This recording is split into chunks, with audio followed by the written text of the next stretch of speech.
हाय पिला माने मु आपण मानक स्वागत करुच्ची पूनम एजुकेशन चैनल को। आज आम पढ़ा षष्ठ श्रेणीर साहित्य प्रथम अध्याय वर्षा। वर्षा कवितार कवि होउछन्ति किए जगन्नाथ दास। आम ये कविताटी को पढ़िया पूर्व टिके कवि परिचय उपर आलोचना करवा। जगन्नाथ दास को केउ कवि कहुई भक्त कवि बोली कहुई।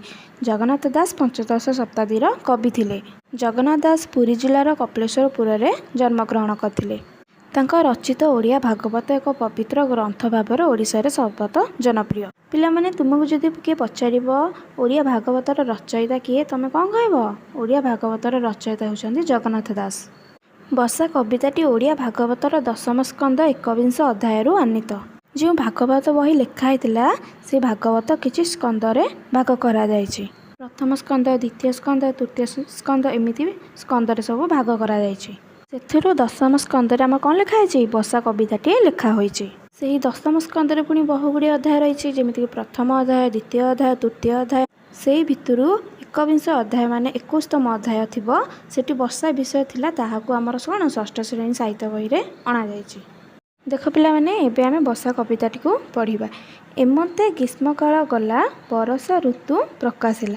पिला माने एमंते माने एही परे, ग्रीष्मकाल माने ग्रीष्म ऋतु, प्रकाशिला माने आगमन कला।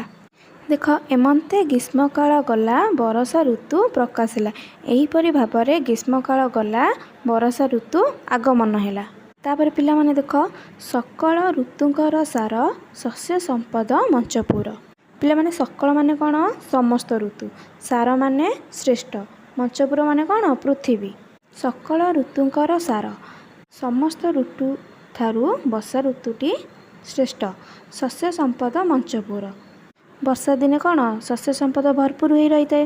पृथ्वी में वर्षा दिन अधिक शस्य देखा जाए। तापर देख मेघे मिलिले शून्य पथे बिजुली शबद संगते। पे शून्य पथ माने कौन आकाश। मेघ माने सब शून्य आकाश आसी मिलिले वर्षा पूर्व कौन कला किटिकिटी बादल आसे। तापर कौन बहुत जोरे वर्षा हुए। सेहीपरि मेघ माने आसिकी आकाश रे मिसी जाती। बिजुली शबद संगते से माने खाली आसी ना सागर कौन बिजुली घड़घड़ी को भी आणती संगत माने सांगरे। तुम्हें पिला माने देखिथिबो वर्षा हेबा पूर्व आकाश रे कला किटिकिटी बादल देखा जाती, मेघ सब भासी आसती। तापर कौन जोरे बिजुली घड़घड़ी मारे, तापर जोरे वर्षा होता है। महीमंडल दुख चाही जल छाड़िला तोष होई। पिला माने महीमंडल माने कौन पृथ्वी, तोष माने संतुष्ट। वर्षा पृथ्वीर दुख देखि आउ से रही पाइला नहीं एवं संतुष्ट होई कौन से पृथ्वीवासी जल छाड़ी देउछि। घोर शब्दे मेघमाल गर्जन बरसंती जल। मेघ मालमाल होइकि कौन जोर गर्जन करी आसुचंती एवं जोर बिजुली घड़घड़ी शब्द पृथ्वी रे वर्षा जल ढालती। प्राणी जीवन जलराशि करुणा चित्तरे बरसी। जलराशि होउछि प्राणी मानकर जीवन। जो माने सब अछंती, जो जीव माने अछंती समस्तଙ୍କର जीवन होउछि कि जलराशि। जल बिना आम कहीं भी बंची पारिबा नाही। करुणा चित्तरे बरसी। करुणा चित्तरे बरसी। पिला माने करुणा माने कौन दयालु, चित्त माने हृदय। दयालु हृदय वर्षा कौन बरसी जाइछि। पृथ्वी रवि तेजग्रासे तापित थिला अष्टमासे। रवि माने सूर्य, तेज माने कौन सूर्य प्रखर किरण, ग्रास माने ग्रास करवा प्रभाव पकाइबा। वर्षा पूर्व जोरे खरा होउथिला, पृथ्वी को सूर्य प्रखर किरण ग्रास करथिला। केते मासे? अष्टमासे बा 8 मासे। कहीं आमर वर्षक होउछि केते मास? 12 मास। से 12 मास भितरु ग्रीष्म 4 मास, वर्षा 4 मास और शीत 4 मास। वर्षा 4 मास सरला पर बाकी 4 मास रहिला, शीत 4 मास और खरा 4 मास। से 4 4 केते 8 मास। ସେଥିପାଇଁ କବି ଏଠାରେ କହିଛନ୍ତି କି 8 ମାସ ଧରି ବର୍ଷା ହୋଇନଥିଲା। ସେଥିପାଇଁ ପୃଥିବୀ ପୃଷ୍ଠରେ ରବି ତେଜ ବା ସୂର୍ଯ୍ୟଙ୍କର ତେଜରେ ପୁରା ତାପିତ ହୋଇକି ଥିଲା, ବହୁତ ଜୋରେ ଗରମ ହେଉଥିଲା। କେତେ ମାସେ? ଅଷ୍ଟମାସେ। ଜଳ ପାଇଲା ତୋଷ ଚିତ୍ତେ ତପସ୍ୱୀ ଜନଙ୍କର ମତେ। ତପସ୍ୱୀ ମାନେ ମୁନି ଋଷି ମାନେ। ମୁନି ଋଷି ମାନଙ୍କ ମତ ଅନୁସାରେ କ'ଣ ପୃଥିବୀ ବର୍ତ୍ତମାନ ତୋଷ ଚିତ୍ତ, ତୋଷ ମାନେ ସନ୍ତୁଷ୍ଟ, ଚିତ୍ତ ମାନେ ହୃଦୟରେ ବା ପ୍ରାଣରେ ଆସିକି କ'ଣ ଜଳ ଆସି ପହଞ୍ଚି ଯାଇଛି। ଆମ ପୃଥିବୀ 8 ମାସ ଧରି ଯେଉଁ ଉତ୍ତପ୍ତ ଥିଲା ଶେଷରେ ବର୍ଷା ଆସି ପହଞ୍ଚି ଯାଇଛି ଏବଂ ଆମ ପୃଥିବୀ ଉପରେ ମଧ୍ୟ ଅଧିକ ସନ୍ତୁଷ୍ଟ ହୋଇଯାଇଛି। तपस्या फल जेह्ने पाई भुजंती अति सुखे होई। जेह्ने माने जेपरी, भुंजंती माने ग्रहण करती। ମୁନି ଋଷିମାନେ କ'ଣ ଯେତେବେଳେ ବର୍ଷ ବର୍ଷ ଧରି ପାହାଡ଼ ଉପରେ ତପସ୍ୟା କରିବେ, ଯେତେବେଳେ ତାଙ୍କର ତପସ୍ୟା ଫଳ ମିଳିଯିବ ସେମାନେ କ'ଣ ଖୁସି ହୁଅନ୍ତି ଯେ ଆମେ ବର୍ଷ ବର୍ଷ ଧରି ତପସ୍ୟା କଲୁ, ଶେଷରେ ଭଗବାନ ଆସିକି ଆମକୁ କ'ଣ ଫଳ ଦେଇଛନ୍ତି। ସେହିପରି ଭାବରେ ଏଠାରେ ପୃଥିବୀ 8 ମାସ ଧରି ତପସ୍ୟାରତ ହୋଇଥିଲା, ମାନେ ଖରା ପାଇ ଗରମ ହୋଇକି ଥିଲା ଏବଂ ଶେଷରେ କ'ଣ ପୃଥିବୀକୁ ମଧ୍ୟ ତପସ୍ୟା ଫଳ ରୂପରେ ବର୍ଷା ଜଳ ଆସିକି ମିଳିଯାଇଛି। ଯେମିତି ମୁନି ଋଷିମାନେ ଖୁସି ଅଛନ୍ତି, ସେହିପରି ବର୍ଷା ଜଳ ପାଇକି ମଧ୍ୟ ପୃଥିବୀ ମଧ୍ୟ ଖୁସି ଅଛି। ଖଦ୍ୟତ କୀଟ ନିଶାମୁଖେ ଜଗତ ଆବରିଲେ ସୁଖେ। ଖଦ୍ୟତ ମାନେ କ'ଣ ଜୁଳୁଜୁଳିଆ ପୋକ, ନିଶାମୁଖେ ମାନେ ସନ୍ଧ୍ୟା ସମୟରେ।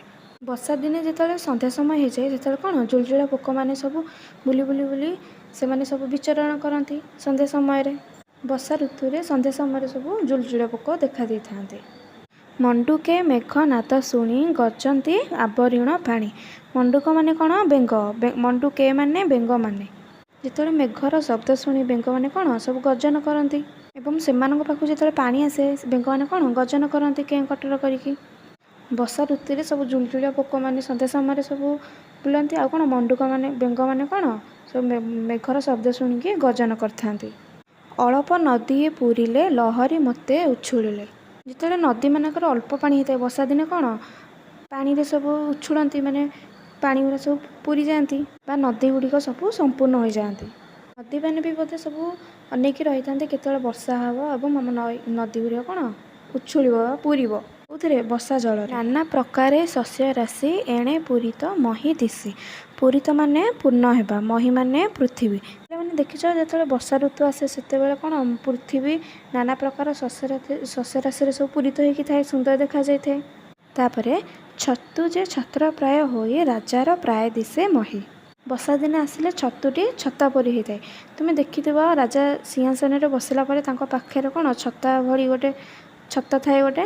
ସେମିତି ପୃଥିବୀରେ ଯେମିତି ରାଜା ସିଂହାସନ ଉପରେ ବସିଛନ୍ତି, ତାଙ୍କ ପାଖରେ ଛତାଟି ଅଛି, ଛତୁଟି ମଧ୍ୟ ସେହିପରି ଅଛି ଦେଖାଯାଉଛି। ପୃଥିବୀ ପୃଷ୍ଠ ସେମିତି ଦେଖାଯାଉଛି। ଏଠାରେ କବି କହିଛନ୍ତି ଛତୁ ଛତା ଭଳି ଫୁଟିଯାଇଛି ଏବଂ ଆମ ମହି କେମିତି ଦେଖାଯାଉଛି? ରାଜା ଭଳି ଦେଖାଯାଉଛି। ଆମ ମହି ବା ପୃଥିବୀ ରାଜାଙ୍କ ଭଳି ଶୋଭା ପାଉଛି।